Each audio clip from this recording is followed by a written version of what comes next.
रामपुर नाम के एक छोटे से गांव में राजू नाम का एक 18 वर्षीय लड़का रहा करता था। राजू अनाथ था। उसकी माँ उसे जन्म देते ही चल बसी और उसके पिता ही उसे पालने के एकमात्र सहारा थे। जब राजू 8 साल का था तो उसके पिता किसी काम से जंगल गए और फिर कभी लौट कर नहीं आए। उसके बाद राजू पूरी तरह अकेला हो गया। राजू गांव की एक टूटी फूटी झोपड़ी में रहता था। उसके घर के पास ही गांव का सरपंच और उसकी पत्नी रहते थे।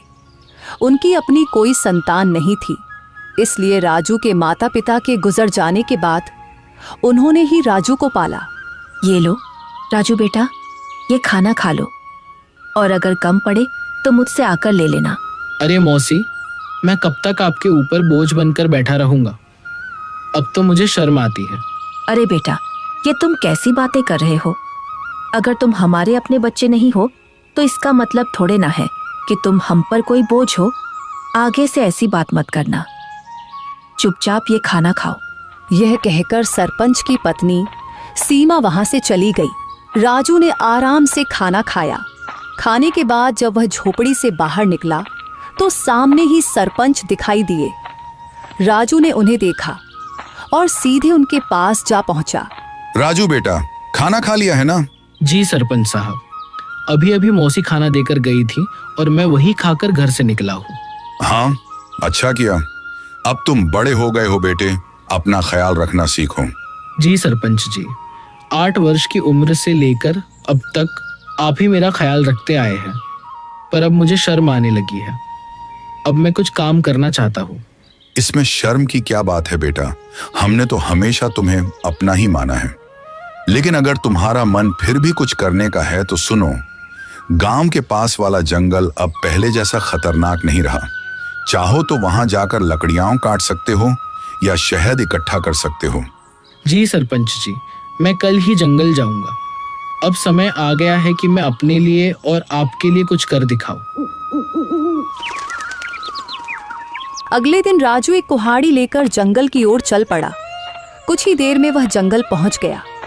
जंगल में कदम रखते ही उसने सोचा, कुछ भी कहो, सरपंच जी ने बचपन से लेकर अब तक मेरी बहुत मदद की है।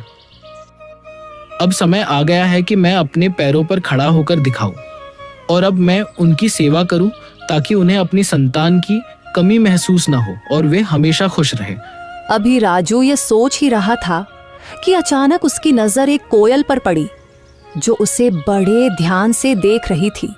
अरे, यह कोयल मुझे इतनी गौर से क्यों देख रही है? इसका आकार तो बाकी कोयलों से बड़ा है और देखने में भी यह कुछ डरावनी लग रही है। राजू ने अभी इतना ही कहा था कि तभी कोयल उड़ती हुई उसके पास आ गई और इंसानी आवाज में बोली, मैं तुम्हें भली भांति पहचानती हूँ। तुम्हारा नाम राजू है और तुम मोहन के बेटे हो। कोयल को बोलते हुए देखकर राजू बहुत डर गया और बोला, ये कैसे मुमकिन है? तुम तो कोयल हो, फिर इंसानी आवाज में कैसे बात कर रही हो? शायद ये मेरी आंखों का धोखा है। भला कोई कोयल इंसानों की तरह बोल सकती है? नहीं, यह तुम्हारी आंखों का धोखा नहीं है। मैं सचमुच बोलने वाली कोयल हूँ। असल में मैं भी कभी इंसान थी, लेकिन एक तांत्रिक ने मुझ पर श्राप दे दिया और मैं कोयल की शक्ल में बदल गई। मैं तुम्हारे पिता के रहस्यों के बारे में सब कुछ जानती हूँ। वे कुछ समय पहले जंगल गए थे और फिर कभी वापस नहीं आए। अरे, न जाने कौन हो तुम। मैं ऐसे कैसे तुम्हारी बात पर विश्वास करूं? कभी सोचा है तुमने? तुम पिछले कई वर्षों से बिना पिता के रह रहे हो, लेकिन गांव में कोई भी तुम्हारे पिता के बारे में बात नहीं करता। तुम्हारी कोई मदद नहीं करता सिवाय तुम्हारे गांव के सरपंच के। लेकिन मैं तुम्हारे पिता के बारे में सब कुछ बता सकती हूँ। तुम्हारे पिता अभी जिंदा हैं और मुझे यह भी पता है कि वे कहाँ हैं। अच्छा तो बताओ, मेरे पिता कहाँ हैं? मैं उनसे मिलना चाहता हूँ। मैं तुम्हें जरूर बताऊंगी, मगर उससे पहले तुम्हें मुझे इस श्राप से मुक्त कराना होगा। राजू को न जाने क्यों उस कोयल से डर महसूस होने लगा। अरे, मुझे तो लगता है कि यह कोई राक्षस है जो मुझे अपने जाल में फंसा रहा है। इससे पहले कि यह मुझे नुकसान पहुंचाए, मुझे यहाँ से भागना होगा। यह सोचते ही राजू तेजी से गांव की ओर दौड़ पड़ा और कुछ ही पलों में अपने घर पहुंच गया। घर पहुंचकर राजू हांफते हुए बोला, अरे बाप रे, ये जंगल तो बहुत खतरनाक है। यहाँ तो जानवर भी इंसानों की तरह बातें करते हैं। मुझे तो लगता है कि वह जरूर कोई राक्षस था। मैं अब कभी उस जंगल में नहीं जाऊंगा। अभी राजू ये सोच ही रहा था कि उसी समय सरपंच की पत्नी उसके लिए खाना लेकर आ गई और राजू को घबराया हुआ देखकर वह बोली, अरे राजू बेटा, ये घबराए हुए क्यों हो? और तुम्हें पसीना भी आ रहा है। सब खैरियत तो है ना? कुछ नहीं मौसी, बस थोड़ा सा सिर दर्द हो रहा था। अरे बेटा, अगर तबीयत ठीक नहीं है तो काम मत करो। लो, पहले ये खाना खा लो और थोड़ा आराम कर लो। राजू ने मौसी से सर दर्द का बहाना बनाकर सच्चाई छिपा ली। मौसी ने ज्यादा सवाल नहीं किए, बस खाना उसके हाथ में दिया और धीरे से कमरे से बाहर चली गई। राजू ने खाना खाया और सो गया। अगली सुबह जब राजू नींद से जागा तो उसके मन का डर समाप्त हो चुका था। वह अपने आप से बोला, अरे शायद मैं कल उस कोयल को बातें करते देखकर कुछ ज्यादा ही डर गया था, लेकिन अगर सोचूं तो उसकी बातों में सच्चाई नजर आती है। वह कोयल मेरे पिताजी के बारे में जरूर कुछ जानती है और यह भी सच है कि गांव में कोई मेरे पिताजी के बारे में बात नहीं करता। जब भी मैंने सरपंच जी से अपने पिताजी के बारे में पूछा, उन्होंने हमेशा बात टाल दी। बस इतना ही कहा कि मेरी माँ जन्म देते ही चल बसी और मेरे पिताजी कई साल पहले जंगल गए थे, जो फिर कभी वापस नहीं आए। मुझे उस जंगल में जाना चाहिए और उस कोयल को ढूंढकर अपने पिताजी के बारे में पूछना चाहिए। यह कहकर राजू जंगल की ओर चल पड़ा और कुछ ही देर में वह जंगल के उसी स्थान पर जा पहुंचा जहां कल उसे वह कोयल मिली थी। वह कोयल वहां पहले से ही मौजूद थी और राजू को देखकर उड़ती हुई सीधा उसके पास आ गई। मुझे पता था कि तुम जरूर आओगे, क्योंकि तुम भी अपने पिताजी मोहन की तरह ही बहादुर हो। मैं सिर्फ इसी वजह से आया हूँ क्योंकि मुझे अपने पिताजी से मिलना है। तुम कह रही थी कि तुम मेरे पिताजी के बारे में जानती हो, तो बताओ मेरे पिताजी कहाँ हैं? मुझे उनसे मिलना है। कल मैंने कहा था कि इसके लिए पहले तुम्हें मुझे इस श्राप से मुक्त कराना होगा, लेकिन तुम चिंता मत करो, मैं तुम्हारी मदद करना चाहती हूँ। तुम मुझे अपना दोस्त समझो। मैं जानती हूँ कि तुम बचपन से ही गरीबी से जूझ रहे हो और कभी कभी इस बात पर तुम्हें शर्म भी आती है। यह सुनकर राजू उदास होकर बोला, हाँ, तुम बिल्कुल सही कह रही हो। मैं सचमुच गरीब हूँ। बचपन से ही सरपंच जी और उनकी पत्नी ने मुझे पाला है, लेकिन अब हर वक्त उन पर बोझ बनकर रहना मुझे अच्छा नहीं लगता। मैं चाहता हूँ कि अब मैं खुद कमाऊं, ताकि वे दोनों चैन से बैठकर खाएं और खुश रहें। अगर तुम चाहो तो मैं तुम्हें धन कमाने का रास्ता दिखा सकती हूँ। अच्छा, मगर वह कैसे? तुम मेरी मदद कैसे कर सकती हो? मैं इस जंगल के सारे रहस्यों को जानती हूँ। आओ मेरे साथ चलो। ये कहकर कोयल उड़ चली और राजू उसके पीछे पीछे चल पड़ा। चलते चलते कोयल राजू को एक गुफा के अंदर ले गई। उस गुफा के बारे में किसी को कुछ पता नहीं था, क्योंकि यह जंगल पहले बहुत खतरनाक माना जाता था। इसीलिए लोग इस जंगल में आना पसंद नहीं करते थे। गुफा के अंदर जाते ही राजू की नजर एक बक्से पर पड़ी। अरे, इस बक्से में क्या है? मैं अभी इसे खोलकर देखता हूँ। जब राजू ने उस बक्से को खोला तो उसमें बेहिसाब हीरे जवाहरात निकले। उन्हें देखकर राजू हैरानी से बोला, अरे बाप रे, इस बक्से में तो ढेर सारे हीरे जवाहरात हैं। ये सब सामान किसका है? तुम पहले धनवान बनो, फिर मैं तुम्हें बताऊंगी कि मैं इस श्राप से कैसे मुक्त हो सकती हूँ। और जब तुम मुझे इस श्राप से आजाद कर दोगे तो मैं तुम्हें तुम्हारे पिताजी से मिलवाऊंगी। मुझे पता है कि वे कहाँ हैं। उस दिन का तो मुझे बेसब्री से इंतजार रहेगा। लेकिन एक बात याद रखना, मेरे बारे में किसी को कानों कान खबर नहीं होनी चाहिए। अगर किसी को पता चल गया तो तुम्हारे लिए अपने पिताजी से मिलना मुश्किल हो जाएगा। राजू वह बक्सा उठाकर अपने घर की ओर चल पड़ा।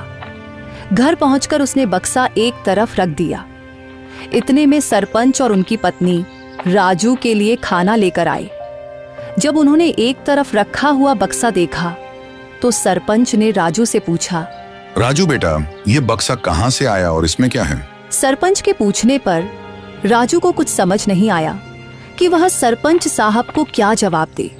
इतने में सरपंच की बीवी ने बक्सा खोला और उसमें कीमती हीरे और जवाहरात देखकर बोली, राजू बेटा, तेरे पास ये इतने हीरे और जवाहरात कहाँ से आए हैं? राजू उन्हें सब कुछ सच बता देता, लेकिन वह कोयल की बातें याद कर रहा था जिसने उसे सख्ती से मना किया था, इसलिए उसने कुछ और ही बता दिया। मौसी, मैं जंगल में लकड़ियां काटने गया था। लकड़ियां काटते काटते मैं काफी आगे निकल गया और वहां मुझे एक गुफा दिखाई दी। जब मैं उस गुफा के अंदर गया तो वहां मुझे यह बक्सा दिखाई दिया। मैंने उसे वहीं से उठाया और घर ले आया।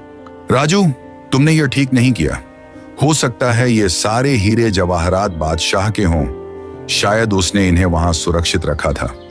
अगर यह बात कहीं बादशाह तक पहुंच गई तो वह हमें सख्त सजा देगा। सरपंच के मन में गहरा डर बैठ गया था। अगर यह बात किसी तरह बादशाह तक पहुंच गई तो वह हमें सख्त सजा देगा। इससे पहले कि यह बात बादशाह तक पहुंचे कि किसी ने उसका सोना चुरा लिया है, हमें तुरंत यह सोना बादशाह के पास पहुंचा देना होगा।